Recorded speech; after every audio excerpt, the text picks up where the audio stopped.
यार वो अंदर आई तो उसे जरा रमीज नहीं थी। को बड़ा बैठा हुआ, को छोटा बैठा हुआ, वालिदैन को चाहिए कि अपने बच्चों को रमीज दें। जानते हो मेरी जिंदगी का एक ही मकसद है, एक नान के साथ 2 टिक्कियां। अब मैं रक्षा रोकने ਨੂੰ हाथ दिता, पग्गों में कहता जा बाबा माफ कर। जुगलियों को कहा था उन्होंने तो जुगता मारनी शुरू कर दी। अरे वाइट वाले की पैंट देखो जैसे मुर्गी की टांगे हैं। 5 कबूतर ने रखे सी, उन्होंने दाना पाया, मर गए बेचारे। उन्होंने लुडो वाला दाना पाया, लुडो वाला। नहीं ये आपका चुकनाइजर है? नहीं चुकनाइजर नहीं, मेरा साथी। काली काली जुल्फों के फंदे न डालो, हमें जिंदा रहने दो ऐ हुस्न वालो। ख़वातीनो हज़रात, भरपूर तालियों में इस्तकबाल कीजिएगा। आ रहे हैं क्रिकेट के राजा, please welcome Ramiz Raja. Specifically हम इस जॉनर की बात करें, कॉमेडी की बात करें, ह्यूमर की बात करें, सैटायर की बात करें, आपके पर्सनल फेवरेट कौन है? मैं कहता हूँ कि ये अल्लाह का एक ख़ास करम है हमारे मुल्क पे। जैसा फनकार हमारे पाकिस्तान का है पूरी दुनिया में मैंने नहीं देखा। हम चले गए ऑस्ट्रेलिया थिएटर करने के लिए, सरोज खान साहब अल्लाह ने जन्नत नसीब करे, वो भी थी। तो प्रेस कॉन्फ्रेंस कर रही थी, उन्होंने पूछा पाकिस्तान से कुछ फनकार हैं तो वो परफॉर्म कर रहे हैं, तो कह रही है 4-5-6 लोग हैं, मुझे नहीं पता ये कौन है। ये क्या करेंगे। हाँ जी। तो साथ में थे मेरे जो दोस्त, वो स्टार थे सारे, तो जी उन्होंने क्या कह दिया, मैं यार उसने सही कहा भी, उसने देखा नहीं, काम ही नहीं देखा, तो उनको क्या अंदाजा हो सकता है। कल जब थिएटर शुरू होगा तो वो पता चलेगा। मेहमान खसूसी हैं, सामने बैठी हुई देख लेंगी जी। तो वाकई जब थिएटर शुरू हुआ तो जब हमारा को फनकार अंदर जाता है तो अल्लाह उन्हें सलामत रखे, ओवरसीज सबको यहाँ भी जाते हैं, ऑस्ट्रेलिया कनाडा या थिएटर करने जाते हैं तो वो स्टैंडिंग विशिंग होती, खड़े होकर क्लैप करते थे, अपने फनकार को इतनी इज्जत देते हैं। तो पहली तो वो इस बात पे परेशान हो रही थी कि ये तो हजे आया है, इन्हें कोई गल भी नहीं की थी, इन्होंने केड़ी इट वजी है, सारे खलो के ताड़ियां मारने में होया जी। फिर जो असीं गल करने सा वो नाल दे बंदे ने पुछदी सी इसने क्या कहा, तो उतो तीसरी गल हो जाती सी, वो लाफ्टर ते लाफ्टर लाफ्टर। वो परेशान हो गई, जो इंटरवल हुआ तो सच्ची मुच्ची ने इंज हाथ बन के कहती मुझे माफ़ कर दे भाई, मैंने ऐसा देखा नहीं। कहती हम 3 महीने रेसल करते हैं एक लाफ्टर लेने के लिए, कैसे लाफ्टर अरेंज करना है। हम जहाज़ पे आते हैं, हमारा इतना क्रू होता है, आप जितने बंदे, आप तो मैं सोच नहीं सकती थी कि इतने आके अच्छा परफॉर्म कर दें या इस तरह से आप ये खेल कर देंगे, मुझे माफ़ कर दें, मैं गलती पे थी। हाँ जी। तो हमारा जो कॉमेडियन है पाकिस्तान का, वो बहुत जीनियस और कोई शक नहीं, सस्ता है बेचारा। इसकी तो इसको मेहनत नहीं मिलती, मेहनत ही नहीं मिलती। अगर इसको उसकी मेहनत मिलती हो तो ये तो पूरे वर्ल्ड पे छा। असल में रबी बड़ी साहब वैरायटी है फायरिंग में। मेरी गन्ने की फैक्ट्री थी, गन्ने का जूस जो निकलता है, गन्ने का रस, क्योंकि मैं काम आदमी था। अच्छा, इधर ना इंसाफी बहुत होती है। मैं गन्ना खरीद के लेके आया, ट्राली से मैंने जैसे गन्ना मैंने खींचा, बीच में से इस तरह की इसने चीख मारी और मैं इसको पकड़ के ले आया। जब मैंने गन्ना मशीन में डाला फिर एक और चीख आई, ये उसमें भी था। इतना बारीक है, यकीन जानो जिस वक्त मुकाबले के दौरान मेरे हरीफ होते हैं हमारे, हाँ जी। गोलियां खत्म हो जाए, मैं जेवलिन थ्रो देखा है आपने, ये डेजा मारा यूं कर। हाँ जी। ये माशाल्लाह देख नहीं रहे, डेजे जैसा इसका मैं देख तिकोना। लिया, मैं पछाण भी लिया और मैं देख भी लिया। डाकू दे हालात ठीक नहीं, ओदी भतीजी ओनू विआह नहीं रहा, ओदी विचारी दी शेव निकल आई है।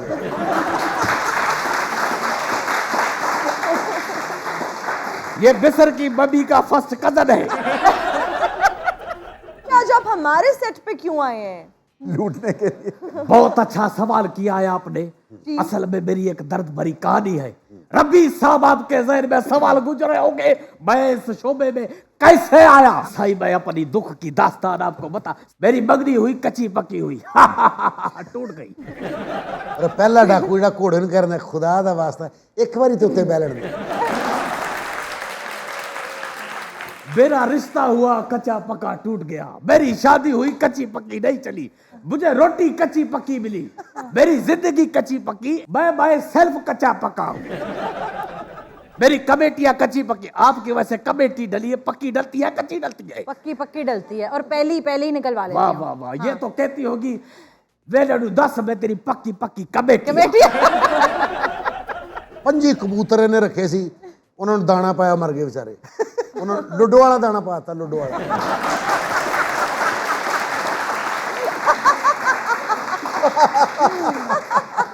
नहीं, इस बार मैं अपनी गोली जाया नहीं करूंगा।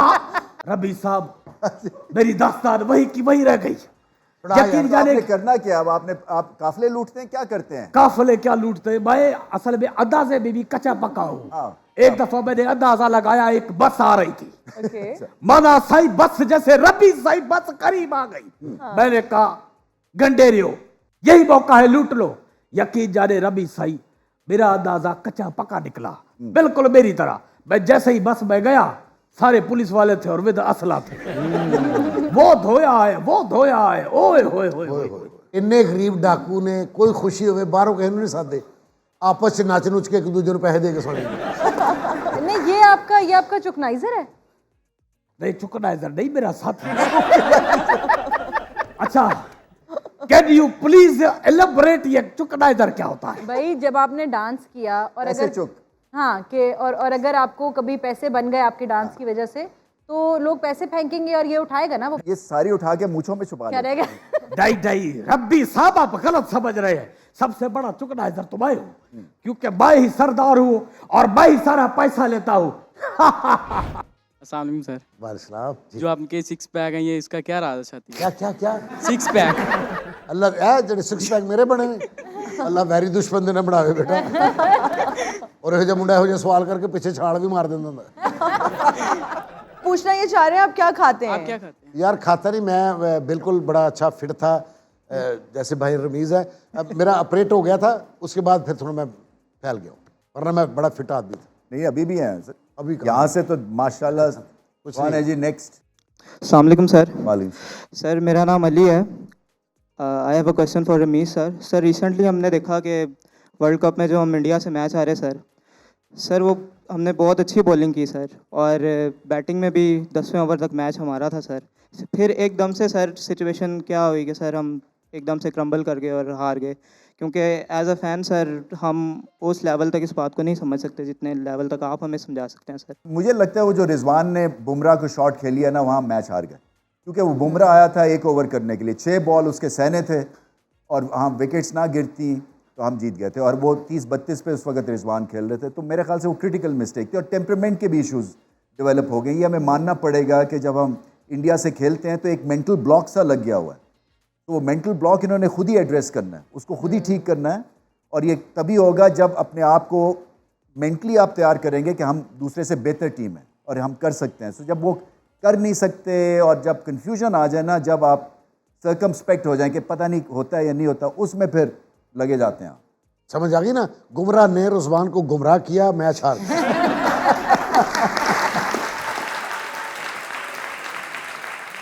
मैंने यहाँ फिल्म में देखा ना कि हीरो ने आना शामी 4 बजे, तो उन्होंने सवेरे वड्डियां मुछां लवा के उन्होंने पग्गां पवा के 7 बजे फिरन डेरे बेचारे। एडी एडी दाढ़ी लगी ना, बेचारे रोटी खा रहे ने कि पता नहीं केड़े वेले हीरो ने आए ना। सारा दिन बेचारे फिर रहे ने, रुल रहे ने। ਉਹਨਾਂ ਦਾ ਕੀ ਕਸੂਰ ਹੈ? ਪਾਇਆ ਨਾ ਕਈ ਬੰਦੇ ਨੇ ਸ਼ੂਟਿੰਗ ਵੇਖਣ ਆਈ ਦੇ ਸਨ, ਜਦੋਂ ਫਿਲਮ ਦਾ ਦੌਰ ਸੀ ਨਾ, ਉਹ ਐਵੇਂ ਸ਼ੌਕੀਨ ਹੁੰਦੇ ਸਨ। ਉਹਨਾਂ ਕਹਿਣਾ ਓਏ ਸ਼ੂਟਿੰਗ ਵੇਖਣੀ ਹੈ? ਉਹਨਾਂ ਕਹਾ ਹਾਂ ਵੇਖਣੀ। ਉਹ 12-13 ਬੰਦੇ ਕੋ ਕਾੜੇ ਤੋਂ ਆਇਆ, ਕੋ ਸਾਹੀਵਾਲ ਤੋਂ, ਕੋ ਫੈਸਲਾਬਾਦ ਤੋਂ। ਉਹਨਾਂ ਕਹਾ ਤੁਹਾਨੂੰ ਫਿਲਮ 'ਚ ਲੈ ਰਹੇ ਅਸੀਂ, ਕੈਦੀ ਬਣਾਉਣਾ ਤੁਹਾਨੂੰ। ਉਹਨਾਂ ਦੇ ਕੱਪੜੇ ਲੈ ਕੇ ਤੇ ਉਹਨਾਂ ਨੂੰ ਕੈਦੀਆਂ ਵਾਲੇ ਪਵਾ ਕੇ ਤੇ ਖੜਾ ਕਰਤਾ। ਹੁਣ ਕੈਦੀ ਬਣੇ ਨੇ ਤੇ ਸ਼ੂਟਿੰਗ ਪੂਰੀ ਨਹੀਂ ਹੋਈ। ਹੁਣ ਉਹ ਬੰਦੇ ਐਕਸਪੋਜ਼ ਹੋ ਚੁੱਕੇ ਨੇ। ਉਹ ਸ਼ਾਮ ਨੂੰ ਕਹ ਰਹੇ ਸਾਡੇ ਕੱਪੜੇ ਤੋਂ, ਕਹਿੰਦੇ ਨਹੀਂ ਨਹੀਂ ਸ਼ੂਟਿੰਗ ਮੁੱਕੇਗੀ ਤੇ ਦੇਣੇ ਨੇ। ਉਹ 8 ਦਿਨ ਵਿਚਾਰੇ ਸਟੂਡੀਓ 'ਚ ਘਰ ਫੋਨ ਕਰ ਰਹੇ, ਅਸੀਂ ਨਾ ਸ਼ਾਹ ਨੂਰ ਜੇਲ੍ਹ 'ਚ ਹੋਏ ਆ, ਤੇ ਉਹ ਜਿੱਦਣ ਸ਼ੂਟਿੰਗ ਮੁੱਕੇਗੀ ਤੁਹਾਨੂੰ ਉਦਣ ਹੀ ਆਵਾਂਗੇ। ਪਰਲੇ ਪਰ ਭਾ ਮੇਰੇ ਕੱਪੜੇ ਦੇ ਮੈਂ ਕਾੜੇ ਜਾਣਾ। ਕਹੋ ਕਿਵੇਂ ਤੂੰ ਕਾੜੇ ਜਾਣਾ? ਫਿਲਮ ਮੁੱਕੇਗੀ ਤੂੰ ਜਾਣਾ? ਵਿਚਾਰੇ ਫਸੇ ਰਹੇ। ਤੇ ਇਹ ਨਵੇਂ ਬੰਦੇ ਨਾਲ ਹੁੰਦਾ ਹੈ, ਹਮੇਸ਼ਾ ਹੁੰਦਾ ਹੈ। ਮੈਨੂੰ ਖੁਸ਼ੀ ਇਸ ਗੱਲ ਦੀ, ਦੇਖੋ ਇੱਥੇ ਅਸੀਂ ਕਹਿੰਦੇ ਜੀ ਐਕਸਟਰਾ, ਉਹ ਐਕਸਟਰਾ ਹੈ ਉਸको बुला दे। एक्स्ट्रा कोई लफ्ज नहीं। Junior talent, junior artist, junior artist होना चाहिए। सबकी इज्जत है, सबको इज्जत से बुलाना चाहिए। बिल्कुल। मुझे मेरा पहला चेक था आई थिंक 3 या 3.5 हज़ार रुपए का। अच्छा। और मतलब वो मुझे मिला था कोई तकरीबन 1-1.5 साल बाद जाके। मुझे एक पॉइंट पे ऐसे लगने लग गया था जैसे ना मैंने शायद किसी से पैसे लिए हुए हैं और मैं उनको जो है वो, it's a very difficult process. Patience चाहिए होती है। और उसके बाद फिर अब जाके मुझे लगता है इतने सालों की मेहनत के बाद अब शायद मैं किसी ऐसी जगह पहुंची हूँ जहाँ मैं कहती हूँ कि नहीं भाई इतने नहीं इतने या इतने टाइम पे। अल्लाह हाँ, का अल्लाह शुक्र का करो शुक्र कि पैसे मिलने लग पे ने बिल्कुल। तो आप लड़ाई करते थे कभी किसी से? पहले कम पैसे करना चाहिए मुझे मेरे। ना जी, पहले काम करना मुश्किल है, फिर उसके बाद पैसे लेना मुश्किल। अभी भी ऐसा होता है, आपको पता है बहुत सारे, आप तो जो ऑनलाइन कैंपेन्स चल रही होती हैं बहुत सारी एजेंसीज के साथ जब हम काम करते हैं, आप यकीन माने कि बहुत बड़े बड़े ब्रांड्स, बहुत बड़े बड़े नाम, जब आप उनकी कैंपेन कर देते हैं तो 6-6 दो महीने बाद। महीने 4-4 महीने आपके पैसे नहीं देते। लेकिन अब लोगों के पास इतना स्ट्रॉन्ग टूल है सोशल मीडिया कि अब वो आप बस लगा दे पोस्ट और लिख दें कि इन्होंने मेरे पैसे नहीं दिए, तो बस इस तरह मुश्किल है। पर देने चाहिए। एक जो मेरा सर आपसे सवाल ये है कि इतना विटी जो एक इसका लेवल मेंटेन आपने किया हुआ है ना, ये भी बड़ा मुश्किल काम है, क्योंकि मैं कमेंट्री करता हूँ ना, मुझे पता है कि आपके फेजेस कई दफ़ा आ जाते हैं, जबकि आपका जो लेवल है ना कई दफ़ा कॉम्प्रोमाइज़ हो जाता है। आपका लेवल जो है आप इतनी देर से मेंटेन कर रहे हैं, तो उसके बारे में कुछ बताएं। भाई वो क्योंकि काम ही ये, सुबह से उठते हैं कि भी चले गए रिकॉर्डिंग पे, चले गए फिर थिएटर चले गए। बट आप यू मस्ट लव दिस, आपको इतना पसंद होगा ये काम कि वो लेवल गिरने नहीं देते आप, मजबूरी तो नहीं है ना? अगर मैं देखे ना किसी को अब मना कर दे थिएटर नहीं जाना, अब ठीक महीने बाद आपको पता चलेगा वो बीमार हो गया, क्योंकि उसने जाना तो उसने जिंदा रहना, उसको वो माहौल, उसका एटमोसफियर एवं उत्थे गल होंदी रहनी, नॉर्मल जी गल हो जाएगी। पानी दे तेन टांगा वजा पानी। और जो ये जो ह्यूमर है, ये जो ऑब्जर्वेशन के भी थ्रू है, एक तो आपके अंदर भी होता है, ये किस तरह से आपने डिस्कवर किया कि ये मेरा फील्ड होगा? मुझे ये लगता है कि बहुत बचपन से छोटे भाई को या दोस्तों को ना जुगत लगाने की आदत थी, जैसे होता है ना आप सार्कास्टिक हो जाते हैं कभी कभी, और कुछ थोड़ा सा एनवायरनमेंट का भी था उसमें इफेक्ट असर था वो। I think that is something that comes naturally. Stand up comedian की अगर हम बात करें हमारे मुल्क में बहुत कम है। आपने भी स्टैंड अप कॉमेडी की, फिर हम अगर थिएटर की बात करें वो भी आपने किया। What is more difficult? हमारे पाकिस्तान में ये पहली होगी जो स्टैंड अप कॉमेडी करती है, इस बात की क्लैप होनी चाहिए, वरना कोई नहीं करता। इस शो में बाय द वे मैं आपको बता दूं कि हम ये भी शुरू करने लगे हैं स्टैंड अप कॉमेडी। हाँ, एक आधा इसमें 3-4 मिनट का जो हम ना स्टैंड अप करने की कोशिश करेंगे, थोड़ा सा डिफरेंट होगा। ज़बरदस्त। I started off with theatre in 2012 और जो स्टैंड अप और इम्प्रोव कॉमेडी है वो मैंने शुरू की थी तकरीबन 2015 या 16 में। और अब which is a difficult medium, ये बड़ा मुश्किल सवाल इसलिए क्योंकि थिएटर का जो आपका थिएटर में डेप्थ बहुत ज़्यादा होती है, आपने एक गो में परफॉर्म करना होता है सब कुछ, और सरप्राइजिंगली आप एक गो में परफॉर्म करके फारिग भी जल्दी हो जाते हैं 1.5 से 2 घंटे में। विद टीवी आई बिलीव कि वो इतना लंबा स्पेल चलता है और आपको अपनी एक्टिंग को इतना ज़्यादा टोन डाउन करना पड़ता है, आपको अपनी वॉइस पे इतना ज़्यादा काम करना पड़ता है। अब मुझे ऐसा फील होने लग गया है जैसे टीवी ज़रा ज़्यादा मुश्किल है। आपके फैन हैं आपके बच्चे? फैन बस है मेरे फैन। मैंने तो आपके ऐसे से फैन देखे हैं। एक आपका मैंने ऐसा फैन देखा है, वो हर बात में आपका नाम लेता है। और क्या बात है? वो कहता है कि हमेशा रमीज के साथ बात करनी चाहिए। रमीज के साथ? यार वो अंदर आई तो उसे जरा रमीज नहीं थी। कोई बड़ा बैठा हुआ, कोई छोटा बैठा हुआ है, वालिदैन को चाहिए कि अपने बच्चों को रमीज दें। वो आपका इतना फैन था, वो हर बात में यही कहता था। इनबॉर्न होती है ये क्वालिटी, आप समझते हैं एक्वायर्ड है, क्या है ये? मतलब आप तो इतने ज्यादा। बिल्कुल ऐसे ही है कि जिधर बच्चा जाना चाहता है उसे जाने देना चाहिए। बिल्कुल, मतलब गलत काम से ना जा रहे हो अभी तो रोक लो। मगर ये है कि आप उसको फोर्स ना करें कि भाई मैं आर्टिस्ट हूँ तो आप आर्टिस्ट बनो। अगर वो नहीं है तो नहीं बन सके। वैसे घर में सीरियस रहते हैं या कैसे? नहीं, मैं बिल्कुल फ्रेंडली, अपने बच्चों के साथ भी बड़ा फ्रेंडली। और मैं कभी ज़िंदगी में मैंने किसी को कुछ नहीं कहा। मैं इस फील्ड में जो भी मुझे मिला, मैंने कहा जी मुझसे जो भी आप रिश्ता बनाना चाहते हो, मुझे दोस्त कहना चाहते हो दोस्त कह लो, भाई कहना चाहते हो भाई कह लो, बाप कहना चाहते हो बाप कह लो, बेटा कहना चाहते हो बेटा कह लो। मेरे साथ जिस तरह तुम इजी रहना चाहते हो वैसे रहो। कभी ऐसा हुआ हो कि आप गई हो, स्टेज पे जाते ही सब कुछ भूल गया हो और आप ब्लैंक हो गई हो, हाँ, फिर क्या करती हैं? एक आई थिंक पेट एक्शन है जो मैं करती हूँ अगर मैं कभी वो हो जाऊँ, and I hope no one takes offence to this, but मेरा होता है नहीं समझ आ रही क्या बोल रहे हैं, भूल गई हूँ। या फिर मेरा ये होता है वो ब्लैक मूवी में जो रानी मुखर्जी जब पहली दफा बारिश फील करती है ना, तो वो कहती है बारिश हो रही है, मेरा ये हो जाता है। आपके भी सर ऐसा कभी आता है एक ब्लैंक? ऐसा नहीं होता, शुक्र प्रैक्टिस है नहीं ना। कुछ भी होएगा बचत सच हो का जाती है, निकल निकल जाएगा। जाते हो। ਉਹ ਇੱਕ ਡਰਾਮਾ ਕਰ ਰਹੇ ਸਰ ਲਿਆਕਤ ਹੌਲਪਿੰਡੀ ਤੇ ਉਹ ਇੱਕ ਡੈਡ ਬੋਡੀ ਅੰਦਰ ਲੈ ਕੇ ਜਾਣੀ ਹੁੰਦੀ ਸੀ, ਉੱਤੇ ਡਰਾਮਾ ਬੋਲਣਾ ਹੈ, ਮਾਂ ਮਰੀ ਹੈ ਤੇ ਅਸੀਂ ਡਰਾਮਾ ਬੋਲਣਾ ਹੈ। ਤੇ ਉਹ ਇੱਕ ਐਕਟਰਸ ਦੀ ਵਾਲਦਾ ਸੀ, ਉਹਨੂੰ ਕਿਹਾ ਤੁਸੀਂ ਇੱਥੇ ਲੇਟ ਜਾ ਕਰੋ ਤੇ ਐਵੇਂ ਅੰਦਰ ਜਾਣਾ ਤੇ ਬਾਹਰ ਆ ਜਾਣਾ। ਅੰਦਰੋਂ ਡਰਾਮਾ ਚੱਲ ਰਿਹਾ ਤੇ ਉਹ ਜਿਹਨੇ ਬਾਹਰ ਸਿੱਧੀ ਕਰਕੇ ਲਾਈ ਹੈ ਹਾਂਜੀ ਅੰਮਾ ਨੂੰ ਉਹਨੇ ਸਮਝਿਆ ਕਿ ਇਹ ਸਿੱਧੀ ਹੋ ਗਈ ਹੁਣ, ਠੀਕ ਹੈ ਜੀ। ਅੱਛਾ ਉਹ ਜਦੋਂ ਨੇ ਅੰਦਰ ਖੜੀ ਹੈ ਨਾ ਤੇ ਹੁਣ ਉਹ ਕਹਿ ਰਿਹਾ ਸੀ ਕਿ ਜਦੋਂ ਮਾਂ ਮਰ ਜਾਂਦੀ ਤੇ ਉਦੋਂ ਕੀ ਹੁੰਦਾ ਹੈ, ਤੇ ਅੰਮਾ ਨੇ ਅੰਦਾਜ਼ਾ ਲਾ ਲਿਆ ਕਿ ਮੈਂ ਬਾਹਰ ਆ ਚੁੱਕੀ ਹਾਂ। ਉਹ ਮਾਂ ਦਾ ਡਰਾਮਾ ਬੋਲ ਰਿਹਾ ਤੇ ਮਾਂ ਉੱਠ ਕੇ ਬਹਿ ਗਈ।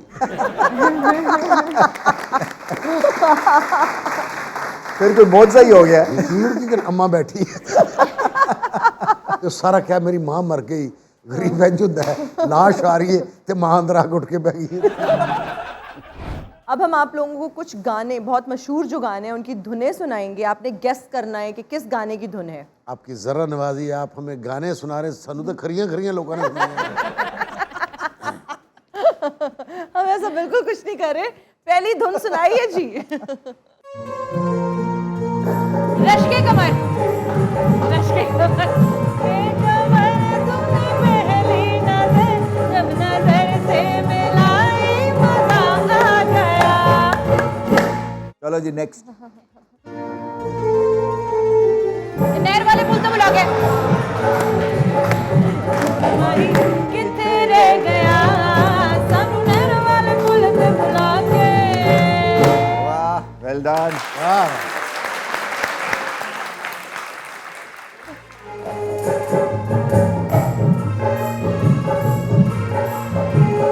एहो जया तके आगे हाय मारी सके तेरी हाँ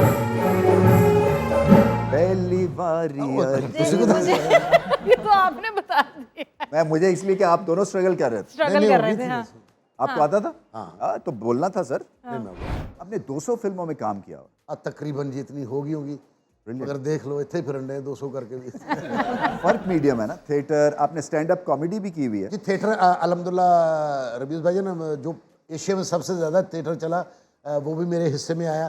जन्म जन्म की मैली चादर खेल चला था यहाँ पे तमसील में, सैयद अफजाल अहमद साहब का, तो वो भी किया 5 साल लगातार। लगातार हुआ? लगातार। जबरदस्त। अब आप इतनी दफा कर लिया, आप इरिटेट हो गई हैं। जानते हो मेरी जिंदगी का एक ही मकसद है, एक नान के साथ 2 टिक्कियां। यार वर्ल्ड क्लास। अब आप इरिटेट हो गए हैं, अब आप बहुत अनॉयड फील। अब मैं रक्षा रोकने नु हाथ दिता, अगो मैं कहंदा जा बाबा माफ कर। जबरदस्त एक्सप्रेशन भाई, आप लोगों की बहुत तो आंखें तालियां यार बोलती हैं। दोनों के लिए। और अगर आपने एक्सप्रेशन, डिलीवरी, मूड देखना है ना तो ये है आपके लिए एग्जांपल। एग्जैक्टली। सीरियसली कि किस तरह से एक बात कहने के कितने अंदाज हो सकते हैं। ब्रिलियंट।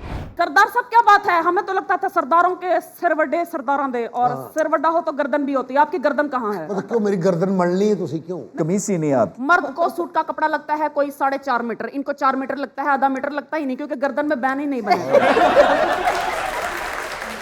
सरदार साहब आपको पता है बीच पे जाके ऐसा करके बैठ भी नहीं सकता क्योंकि गर्दन ही नहीं है। क्रिकेट की बात करते हैं ना तब तो फिर एक्शन पैक्ड होता है। और मैं सिर्फ पाकिस्तान का अपना मैच देखना होता है और आखिरी ओवरां ते कभी मैं बंद करके बाहर चला जाऊंगा, फिर पानी पी के फिर लावांगा, आउट हो चुके होते हैं तो फिर बंद करके चल जाएगा या अल्लाह के तो खुशखबरी आ जाए, मगर नहीं। अच्छा सरदार साहब, आपके बच्चों को शौक है इस फन की तरफ? बिल्कुल नहीं, बिल्कुल नहीं। ये क्या वजह है? पता नहीं, मैंने रोका भी नहीं। जुगर शुगर लगा देते हैं कभी कभार बच्चों को? हाँ। अब नहीं, एक तो इंग्लैंड में होता है, एडी दूर जुगत तो होनी नहीं, थोड़ा तगड़ा है। मैं वाह, एक गली का टार्जन होता है। अच्छा, और शादियों पे एक और भी हम तूफान बदतमीजी भी देख रहे हैं कि मतलब आप सालन ले रहे हैं, किसी और के ऊपर गिरा रहे हैं, आप सैलेड ले रहे हैं, तो आपके साथ कभी कुछ ऐसा हुआ कि जल्दी में बहुत ज़्यादा जब खाने होते हैं, लोग डाल रहे होते हैं सालन, तो उसकी निशानियाँ आपके कपड़ों पे लग गई हों? तो मेरी भांजी की शादी थी तो उस पे हम थे, तो वहाँ वो गोलगप्पों का एक स्टॉल लगा हुआ था और बंद कबाब का। ओके। खाने से पहले का टाइम तो लंबा होता है, तो मुझे लगा भाई यही टाइम है, ऐसे खुलना चाहिए। तो मैं गया उनके पास, मैंने कहा ये खोलें इसको। उसने कहा अभी नहीं खुल सकता। मैंने कहा मैं दुल्हन का मामू हूँ, आप खोलें इसे। तो वो थोड़ा प्रेशर में आ गया। उसने कहा अच्छा। उसने सामान खोलना शुरू कर दिया। मुझे देखा देखी और लोग भी आने लगे। अब वहाँ तकरीबें और चीज़ें हो रही थी अवाम सारी आ गई, गोलगप्पे और गोलगप्पे और कबाब बन पे कबाब। रश पड़ गया। उसके बंदे पूरे नहीं आए हुए थे अभी, उसने इसलिए रोका हुआ था। फिर मुझे उसकी हेल्प करनी पड़ी। अब मैं बन के ऊपर चटनियाँ लगा रहा हूँ जल्दी से क्योंकि मैं दुल्हन का मामू हूँ, तो मुझे फिर उधर मदद भी करनी पड़ी। लेकिन मैंने अपने अपने को पहले दिया, जो हमारे यहाँ पाकिस्तान में उसूल है, अपने लोगों को पहले देते हैं। पहले तो मैं खाना जब शादी पे जाता हूँ ना तो घर से खा के जाता हूँ, क्योंकि मुझे पता है वहाँ पे इतनी कुछ चीज़ें होंगी। और क्योंकि हमारा एक जो एक तरह से आप शोभा कह लेना वो ऑप्टिक्स का है, सो मैं नहीं चाहता कि नान और हलीम खा के ना थोड़ा सा मैं फ्लोट कर जाऊँ। और जो सबसे बड़ा एडवांटेज सब मेहमान कहते हैं कि वो मेरे साथ टेबल पे बैठते हैं, क्योंकि वो दूर दूर से बेचारा भाग के ना खाना लेके आता है। सो मैं तो खाता नहीं, मेरे इर्द गिर्द वालों की याशी हो वो जाती है। मुस्तफीद होते रहते हैं। लेकिन आपकी बात में मुझे यकीन नहीं आ रहा, क्योंकि आजकल तो क्रिकेटर्स की वीडियोस आती हैं जिसमें वो कढ़ाइयाँ और हलीम और नान खा रहे हैं। आप यकीन करें, यूएस से अभी वर्ल्ड कप था ना, तो उसके बाद वेस्ट इंडीज गया, वहाँ पे शुरू होना था। तो वो यूएसए से बड़ी एक ना उम्मीद सी फैमिली भी ट्रैवल कर रही थी, क्योंकि उन्होंने टिकट लिया हुआ था कि पाकिस्तान भी सुपर 8 में जाएगा, वो गए नहीं। तो वो मोहतरमा आई मेरे पास। अच्छा। उनके साथ कुछ 7-8 और कोई बच्चे थे, कोई कज़न, सारे ट्रैवल करते। कहती हम इस क्रिकेट टीम के लिए बिरयानियाँ पका पका के इनको खिला खिला के हमारे हाथ फूक गए और इन्होंने देखे सुपर 8 तक नहीं पहुंचे। तो मैं एकदम से पहले तो मुझे गुस्सा आया कि ये किस किस्म के प्रोफेशनल हैं कि ये बिरयानियाँ खाते हैं। बट आपका पॉइंट ठीक है, इसलिए कि ये जो है ना हमारे भी डीएनए में मुफ्तापन जो है ना वो बहुत लगा हुआ है कि वो आपकी जो नेक्स्ट फिल्म की एक थोड़ा सा कॉर्नर पे ये स्क्रिप्ट में आप डाल सकते हैं ये वाला सीन। ये वाला? नहीं, क्योंकि अच्छा, वो हमारी फिल्म शुरू ही शादी से हो रही है, तो देखें तो नई फिल्म है। सही बात है। हाँ जी, उसमें भी ये सारी चीजें हैं खाने वाली है बात ना, है। क्योंकि ऑब्जर्व करना बड़ा आपका तो काम ही यही है ना। ऑब्जर्वेशन के जो आपका लेवल है ना वो हम जैसा नहीं है। ये मैं नहीं कहूँगा, क्योंकि आप लोगों का जो दिमाग जितनी तेज चलता है हमारा शायद ना चल सके। देखिए ना, हमारा ये एनालिटिकल फील्ड है ना, एक गलत शॉट, गलत बॉल या स्पोर्ट्स रिलेटेड है ना। आपका तो है ये सोसाइटी में जो हो रहा है उसकी आप निशानदेही करते हैं ना, उसके आप मॉनिटर हैं। अगर आप उस दिन इतना तेज दिमाग ना चलाते और वो कैच छोड़ देते तो आज हिस्ट्री चेंज हो चुकी होती। सही बात। दिलों की घबराहट, माशाल्लाह प्यारे प्यारे चेहरे आए हैं, सबके चेहरों पे मुस्कुराहट है, बस ये काली टोपी वाला पता नहीं क्यों घबराया हुआ है। बहरहाल मैं अपनी फिल्म की प्रमोशन बिगाड़ने आया हूँ। मेरी फिल्म आ रही है सबक। सबक, सी सेब सी सबक, अलिफ बे पे ते से बाजी को जगह दे दें, मुश्किल से बैठी है।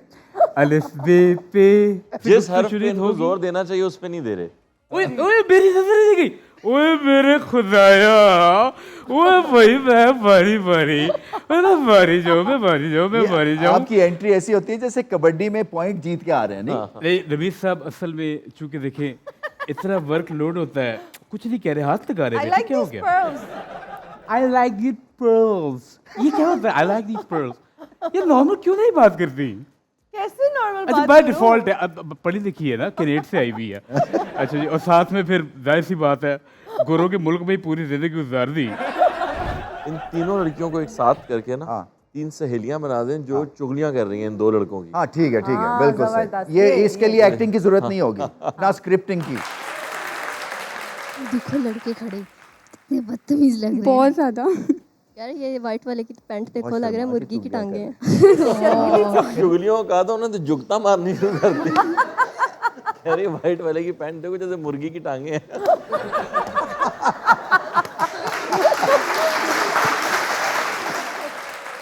बहुत बदतमीज हैं, हर किसी को डिस्टर्ब करते रहते हैं आते जाते। हाँ देखो, देख कैसे रहे हैं, अल्लाह बेइज्जती। इन लड़कियों का तो करियर बन जाएगा, उनका खत्म हो जाएगा। इनको दे दे माइक। आपकी चुगलियां हो गई। हाँ अच्छा, अब आपकी बारी है। अब आपकी बारी, एक और भी दे दें। या इन जैसों को ना ही देखो ना तो अपने में से ही रहते हैं। बिल्कुल सही कह रहा है, अपने से बड़े तो बूट पहने हुए हैं उन्होंने। हाँ। लास्ट बात कुछ कहनी है आपने? देख के तो बर्बाद ही लग रही है तीनों। पांचों के पांचों फेल हो गए। Thank you. वैसे सब क्या कहेंगे यंग टैलेंट के हवाले से?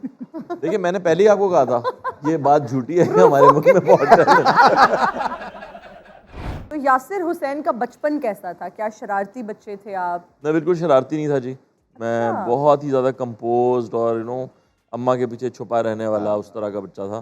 बट फिर अचानक से 6th क्लास में मुझे हुआ कि यार नहीं, ये क्या बकवास बोरिंग जिंदगी में गुजार रहा हूँ।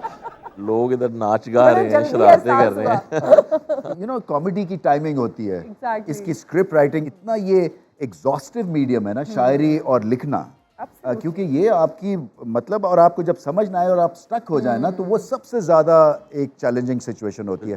कितने सफ़ों की होती है फिल्म की स्क्रिप्ट, या आप पे डिपेंडेंट होती है कि जब खत्म तो खत्म, या नहीं इसको लंबा अगर करना? आप 1.5 घंटे की फिल्म बना रहे हैं तो 1.5 घंटे में जितने मिनट्स हैं उसूलन उतने ही पेजेस होने चाहिए उन मिनट्स के। बाकी जो उसकी डायरेक्शंस हैं उसको मिला के फिर वो पेजेस डबल हो जाते हैं। वो स्क्रीन प्ले डाल के वो और ज़्यादा हो जाते हैं, तो काफ़ी बड़ी स्क्रिप्ट बन जाती है। तो आपको कैमरे का तो ऑब्वियसली आइडिया है, कर करके हुनर आता है, क्योंकि हमारी तो एकेडमी कोई नहीं है ना ऐसी जो कि आपको एंगल्स और ये, और फिर हमारा एक तरह से मीडियम भी उतना डेवलप नहीं है फिल्म मेकिंग का। फिल्म मेकिंग जैसे क्रिकेट चेंज हुई है ना आपके सामने, टेस्ट क्रिकेट से अभी जो लास्ट आप वर्ल्ड कप देख के आ रहे हैं, कितना फर्क है। तो फिल्म मेकिंग भी बहुत ज्यादा चेंज हो गई अब बहुत सारे जो बुक रूल्स थे वो टूट चुके हैं। अब बहुत सारा जैसे इंडिया के एक डायरेक्टर हैं जिन्होंने जब वी मेट फिल्म बनाई थी, इम्तियाज अली।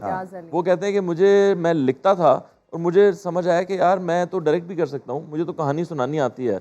अगर मैं लिख रहा हूँ कि जो है रमीज़ राजा यहाँ से उठकर ऑडियंस में जाते हैं और एक लड़की से सवाल पूछते हैं, वो जवाब देती है।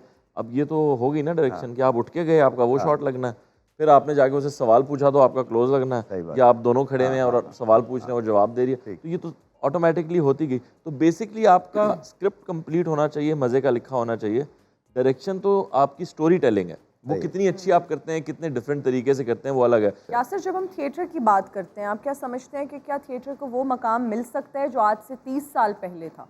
देखिए, थिएटर की इंडस्ट्री मैं समझता हूँ हमारे यहाँ सबसे ज़्यादा अगर कोई इंडस्ट्री आज तक चल रही है कामयाबी से, तो वो पंजाबी थिएटर की इंडस्ट्री है। जिस तरह के अदाकार हमारी पंजाबी इंडस्ट्री ने पैदा किए हैं, मेरा नहीं ख्याल दुनिया में इन सर्कमस्टांसिस में किसी ने इतने अच्छे फनकार पैदा किए हों।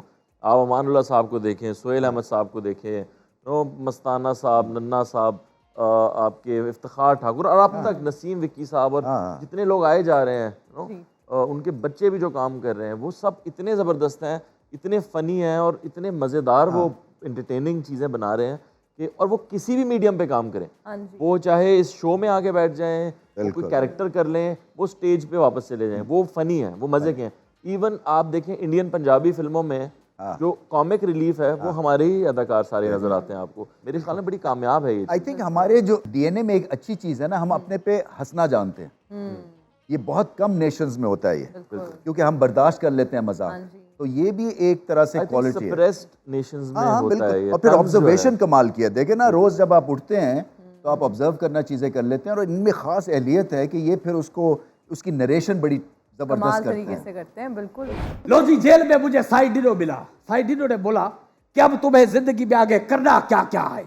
मैंने उसके कहने पे चाय बनाई, मैंने उसके कहने पे जेल का झाड़ू मारा, मैंने उसके कहने पे टपड़ियां मारी, और मैं सिर्फ पानी में भरना भूल गया टैंकी में। बस उस बात पे उन्होंने मुझे फिर मारा।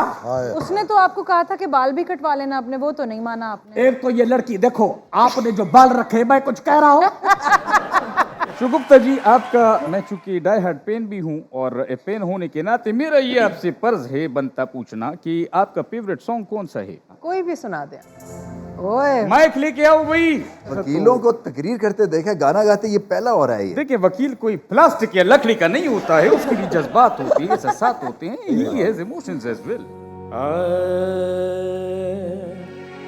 न छेड़ो हमें, हम सताए हुए हैं।